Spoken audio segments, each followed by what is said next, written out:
Yes, thank you. Okay, I'm going to go ahead and call the regular Board of Trustees meeting to order and ask everyone to please rise for the Pledge of Allegiance. I pledge allegiance to the flag of the United States of America and to the republic for which it stands, one nation, under God, indivisible, with liberty and justice for all. Thank you.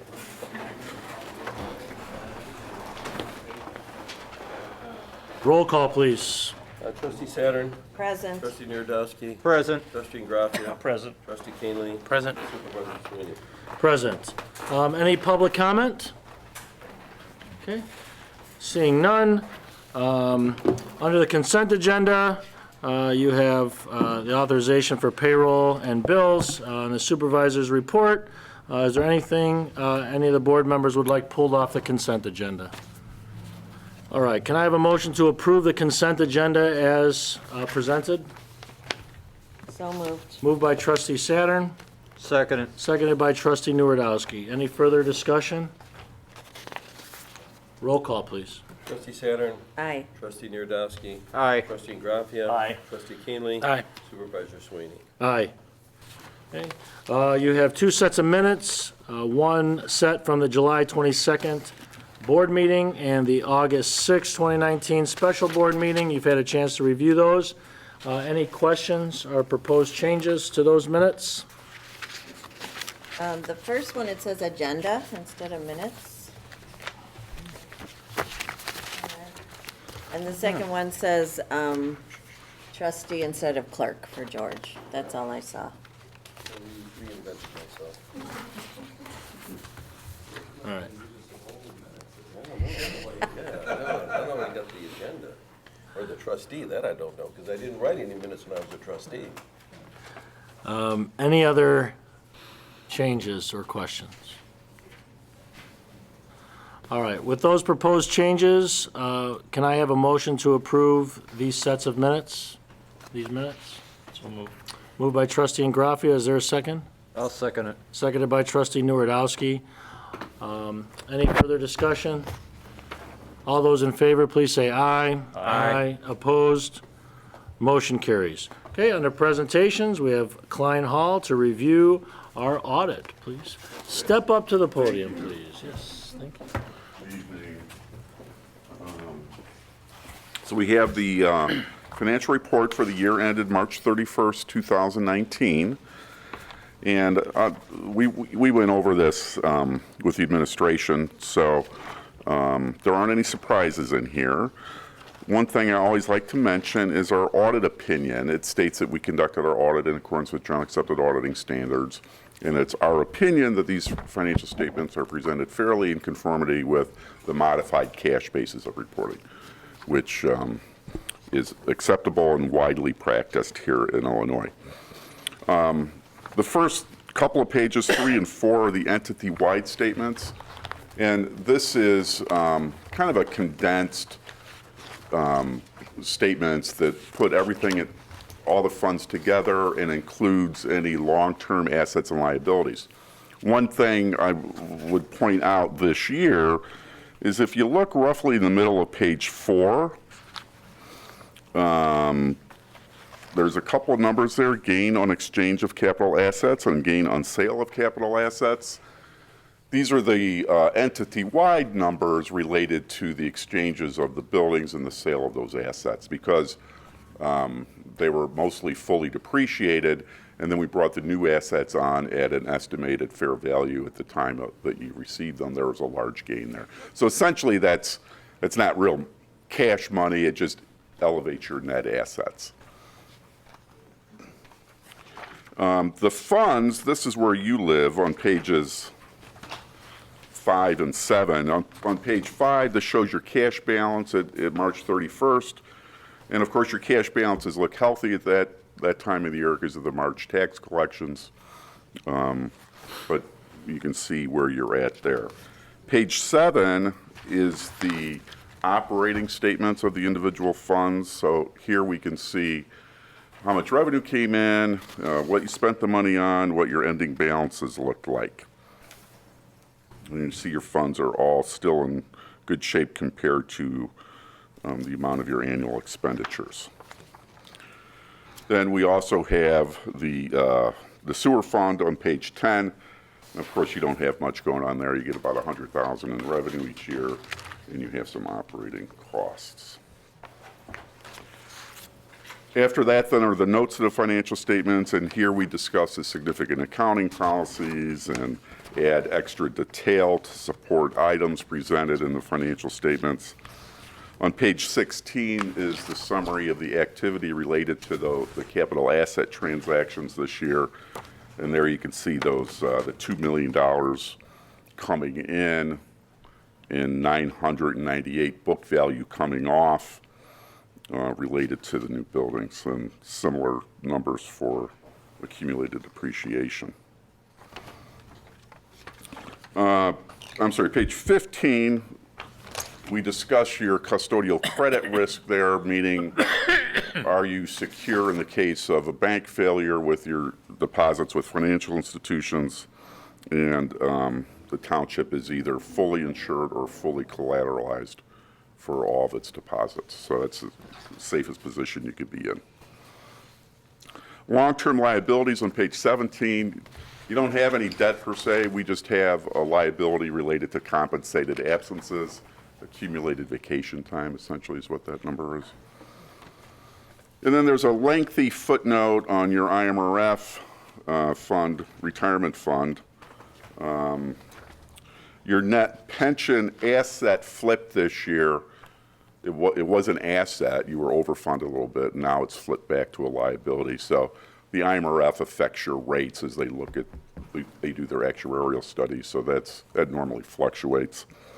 But you're in a strong position there regardless. I wouldn't anticipate any large increases. What did it do for 2019, calendar year 2019? Went down, yeah, okay.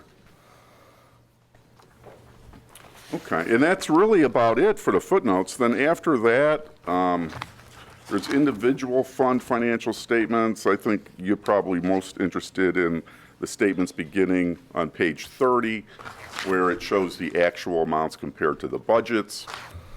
And I think this illustrates that the township puts down a good financial plan and you stick to it, and you don't have any surprises. You can just thumb through that as you like. Nothing really jumps out of the ordinary here. And we have that for all the funds. That's really about it on the financial report. Like I said, you know, you operate cleanly. There aren't any surprises. You set out your financial plan, you stick to it. The other item we have are required communication letters. And our auditing standards require us to communicate with you if there are any problems involved during the audit, if we had any issues with management or anything like that, and of course we did not. But because we report to you, you hire us, but we work with the administration, we're required to communicate that. Additionally, we have what I call the no comment management letter. Last year we had a couple of fine-tuning items that we mentioned in our management letter that the administration addressed right away, even before we issued our reports last year. And of course, those have gone away. We had no comments this year. And they do a really good job. Eric is always well prepared for our audit. The records are in really good shape. Paul is an excellent financial watchdog, and I think your housekeeping is in really excellent order. So with that, I would open it up to any questions for you. So just in summary, there was no significant audit findings, there were no difficulties, encountered in performing the audit. There were no disagreements with management, there were no other findings of any significance. Correct. Yes. Good, congratulations. Any other questions? Okay, we'll vote to approve, we'll accept the audit report later in the agenda, but if there's no other questions, And like I said, at any point in time, please come back and ask any questions. If something does come up, Erica can get the answer. If she doesn't have it on hand, can speak to the auditors. Sure. And so we can respond to any future questions you have. So thank you very much for all welcome. your hard work. Thank Erica, you. congratulations. It's a pleasure Well working with the done. township. Thank you Thanks. very much. Thanks, Andy. All right. Let me know about that. I will. I'll send it to you tomorrow.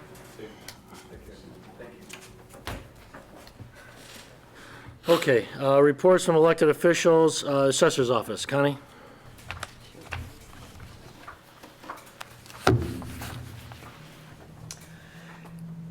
It's been interesting, but then it always is. We had been alerted that we will be open for Board of Review in the near future. However, when we scheduled our 2 outreach programs, one on the 4th of September and one on the 19th, we had assumed that we would have data from the county. When I received a communique from the county that we were not going to receive that data until the 5th, I was concerned because, as with our last outreach programs, we were standing room only. And my staff is here to file appeals for the people who find it particularly difficult to come in during normal business hours. I communicated with Assessor Kagi's chief deputy and told her that it presented a problem in that it would require our taxpayers to come in twice, which I found unacceptable. She agreed with that and summarily sent the file to us, so now all of our certified data has been downloaded into our AIM program so that when we have the outreach program on the 4th, we will be able to pre-file with the Board of Review. My conversation with Commissioner Patlack today was that we will open officially for Board of Review appeals on September 9th, which means from the time that we have our first outreach program, we will pre-file until that specific date. That allows our taxpayers to come in and not have to come in twice. So that was huge. The other thing of significance is that I will be doing a podcast on Wednesday, which will basically be everything you ever wanted to know about property tax and finally got a chance to ask. It'll be going out live out of the Century 21 First Class office. And I felt that it was important to do the podcast from the standpoint that Schaumburg Township is now open for their triennial and are, of course, incredibly busy, and that we will be opening for Board of Review on the 9th, so it gives us a wonderful opportunity to get the word out along with our robocalls and our emails and our newsletter. Any questions? What's the date it opens for the Board of Review? September 9th. We'll be open until October 8th. And the outreach is September 4th? 4th and the 19th, we're doing 2. Considering the amount of traffic that we had for the outreach with the county, we felt that it was imperative to try and divide it up. We had seniors walking across 8 lanes of traffic because the parking lot was full. So it became not only a safety issue, but an issue of getting as many people through as possible and the information out to them. The 2 outreach sessions will be here. Correct. And what's the time on them? 6 o'clock.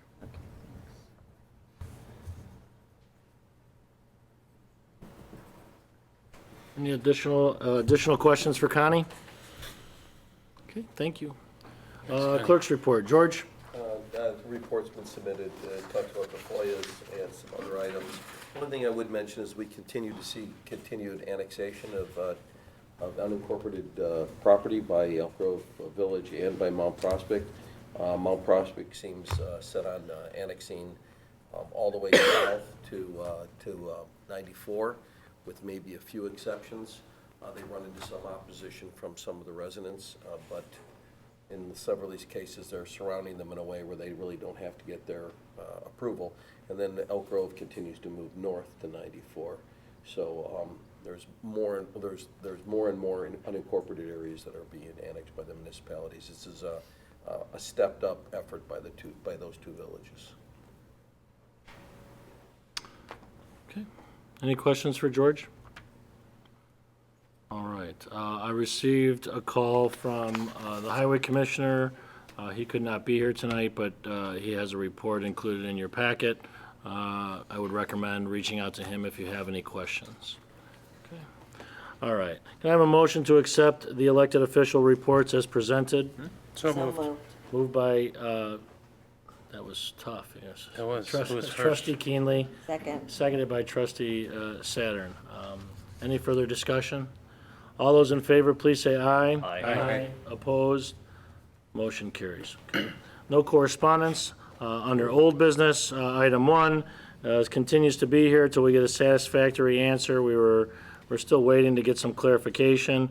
We probably, this isn't necessarily pressing. We'll get the information when we need to. The building project has just taken priority, all the ebbs and flows of that, making sure that gets off the ground. So we will get a final answer on that, but Mike, that as doesn't of- affect the IMRF at this particular. no, nothing changes as of right now. We're just trying to get some clarification on the rule change that the IMRF board made, to see if, we need a clarification if there's nothing else, whether or not we have to do anything else, or under what circumstances we will have to make any decisions. So as soon as we have that, we'll let you know. Up until that point, nothing changes. Item 2, and I guess we should table this. I have a motion to table item 1, the recertification of elected officials regarding participation in my IMRF. So moved. Moved by trustee Graffia, Second it. seconded by trustee Nuredowski. Any discussion? All those in favor, please say aye. Aye. Opposed? Motion carries. All right, so you've had some time, and thank you to Paul. He put together this spreadsheet to kind of streamline the comparison between the 5 different options, as it were, for getting a loan for that remaining $400,000 for any contingencies that we might have on the renovation project. So you see Cornerstone Parkway, the 2 options from Signature and Wintrust, the collateral that's needed, the fees, the term of the loan, right, the amortization, and all of those kind of things. So as it sits right now, still the standout for me is Parkway with their tax-exempt fixed loan. And like I said, their term is beneficial 5 years, but they amortize over 10. So it kind of helps us from a payment standpoint, knowing that the expectation is that we'll have no problem paying it back, whatever we use in 5 years. So that's my takeaway, just on rate alone, interest rate alone, the fixed rate there, and the term and the amortization sounds like the best fit. But with that, I'll open it up to any input from the board. What does that mean, tax exempt? So they have a tax exempt rate. They offer a tax exempt rate for, The other ones don't.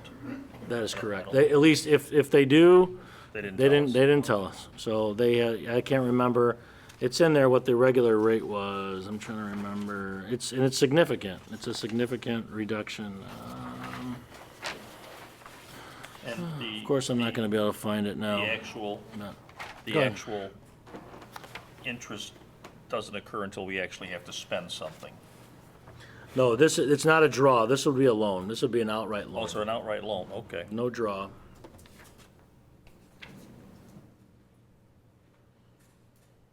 So we'd be paying, as soon as we took it, we'd be taking the entire amount.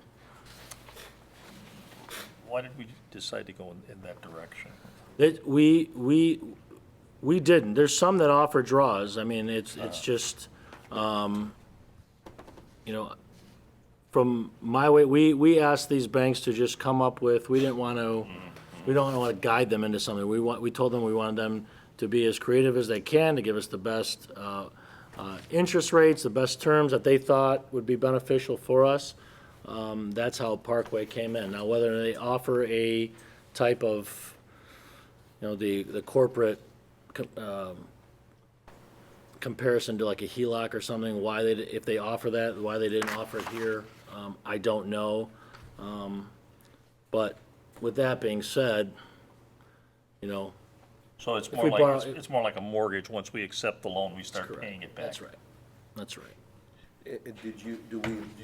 Do we reject the draws, the proposals for draws out of hand, or do we not get any draw proposals? We got a draw, we have, a draw on the on signature. Cornerstone is a fixed, it's a loan. I think signature was the only draws, right, Paul? They have two options. They have the two, I think, yeah, I was just looking at that just to see. the option one is the draw, if I remember correctly. But it's 6-month draw period, yeah. it's but it's not fixed, the rate's not fixed. That was my concern with it, was, yeah. It's a wasn't- floating on It's a LIBOR. floating, yeah, LIBOR, yeah. What does it mean under Parkway? 10-year amortization, big word, with balloon due at maturity? So as they amortize the payments over 10 years, the term is 5 years, so we get a balloon at 5 years, but the payments, because they amortize over 10 years, the payments will be less. So if we stuck to that 10-year amortization, the loans will be less, we'd have a balance at the end of the 5 years. But I don't anticipate needing that. I anticipate us paying it off quite a bit sooner.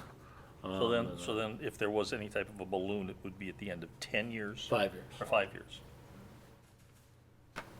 They just amortize to help us on the loan, on the actual loan payment. What does that LIBOR stand for? Yeah, the LIBOR, and I'd have to look up the index that banks use. It's a rate index banks use, and I don't know, I can't remember exactly what it's tied to. I'd have to go back and look. London, Index. interday, or interday, bank, overnight rate. So, and that's what brings then it would be, a floating rate. So they tie they're, I think every 30 days they look at that. How often? I can't remember how often they look at it. Is it, yeah, so. Are there any prepayment penalties? That's in here. I don't believe there are any. No, there's none. Not any of them. And you said that the balloon is 5 years, even though the amortization's 10, right? That's correct. On the Parkway, yes.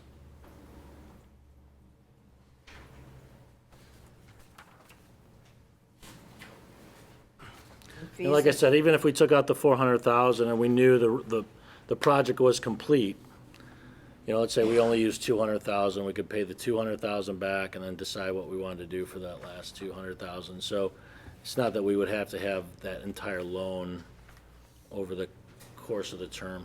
Do you have a question, I Trustee was just Saylor? gonna say, out-of-pocket expenses, what does that mean? Yeah. Under Parkway, where at bottom, where it says fees and expenses. Oh, so the way it was explained to us, and Paul, you can correct me, was just to set up the loan, any cost to set up the loan. Is that how you understood it, Paul? Yeah, there's, on Parkway, out-of-pocket expenses, but then it talks about, on that first page at the very bottom, fourth one from the bottom says expenses. The borrower agrees to reimburse the bank for all out-of-pocket expenses incurred by the bank related to the transaction, including but not limited to appraisals, field examination, document fees, all legal costs, etc. So we would define what that is.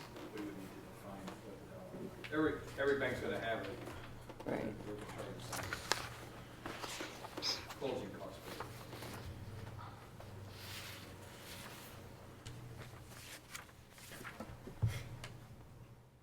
Any additional questions?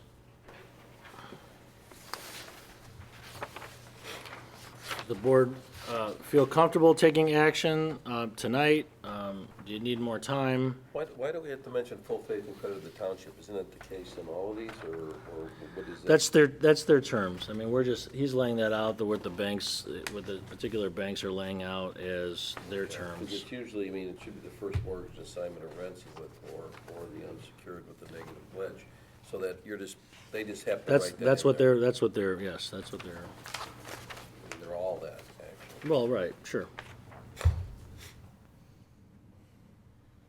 Have our lawyers gone and looked at these, or no, or is it necessary for them to? I'm not opposed to it. What would they be looking for? I mean, they have would. no idea. They would, similar to a closing, I mean, the attorneys would review it, anything that would be Okay. something negative at that point, but from a term standpoint, I didn't think it was necessary because it's pretty straightforward.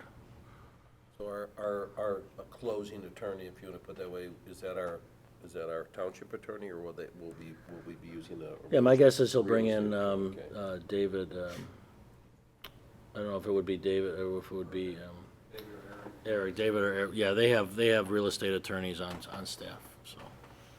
Okay. Jans, that's what it is. Jans, David Jans. Do you want a motion? If anybody's willing, yes. And the motion would read? The motion would, yeah, I mean, you can use the language, so the motion would be essentially to accept, where is it at here? To accept the loan terms from Parkway Bank. Trying to think of how I would word that, let me see.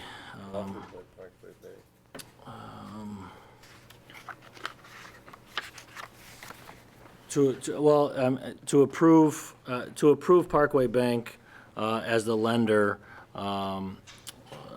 for our loan for construction contingencies. Should we put the amount of the loan in the? Yes.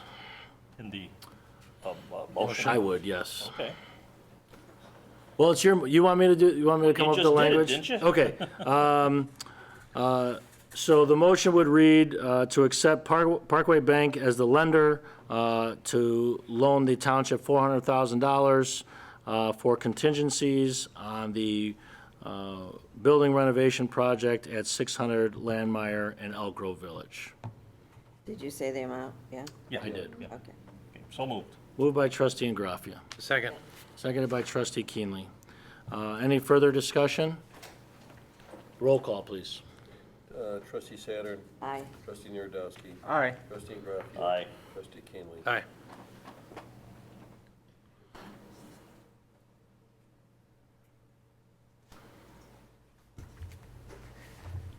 Me too. Does the supervisor get? Aye. Who? Okay. Who? That guy. That's all right. I just won't vote when everything goes south. I'll blame you guys. Okay.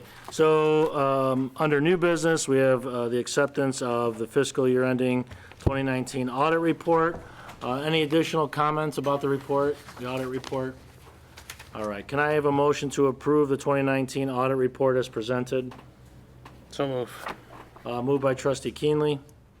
Second it. Seconded by trustee Nuredowski. Any further discussion? Roll call, please. Trustee Saturn, Aye. trustee Narodowski, Aye. trustee Graffia. Aye. Trustee Keenly. Aye. And supervisor Speed. Aye. Okay, and then the auditor will also file all the reports necessary with the county and the state.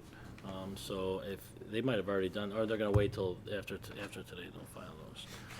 Okay, the last item on the agenda under new business is proposed revisions to the employee handbook. This is just an additional review. Most of the information is in there are non-material changes to the language. As you can see in there, where did I put my copy there?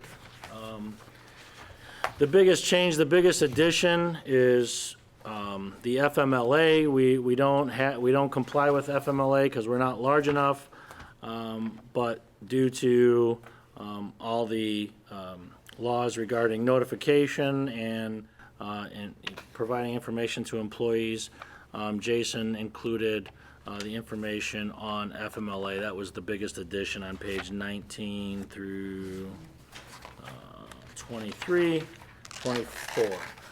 So those are the biggest changes as you go through. Most of the other things were minor textual changes. But like I said, there weren't any material changes that he made or suggested. Just a review that he does every couple of years for us, just to keep things up to date. So if you don't have 50 employees, you can't do FMLA, or you don't have to do it?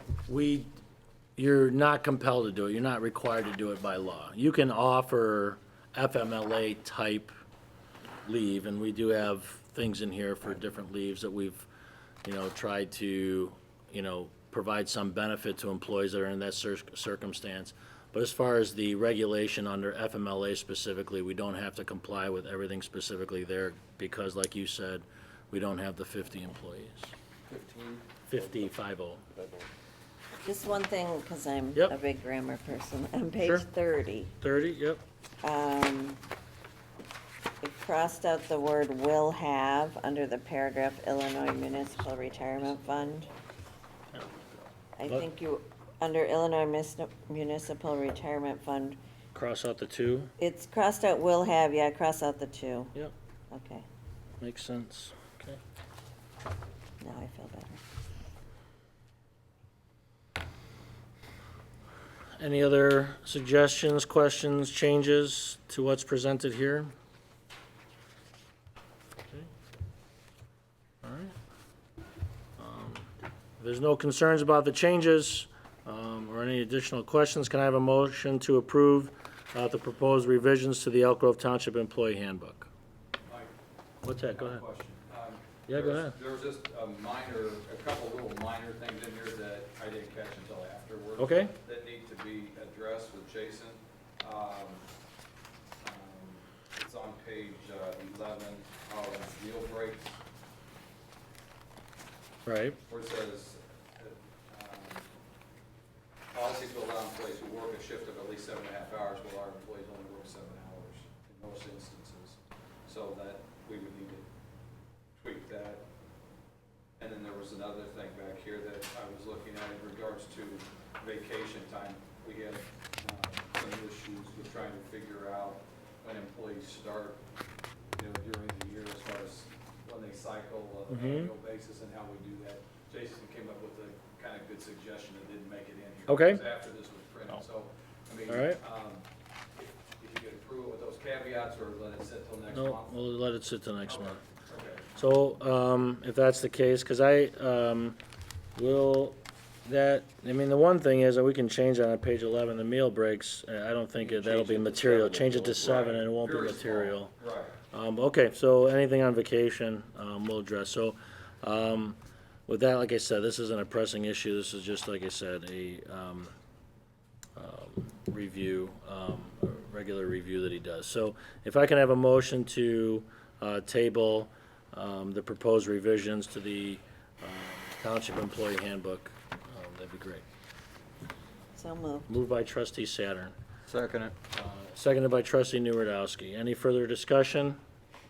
Okay, all those in favor, please say aye. Aye. Opposed? Motion carries. So yeah, if anything else comes up that you catch in there, just bring it to Paul's attention and we'll redline it. That way we can bring it up at next month's meeting. Okay? All right, no executive session matters.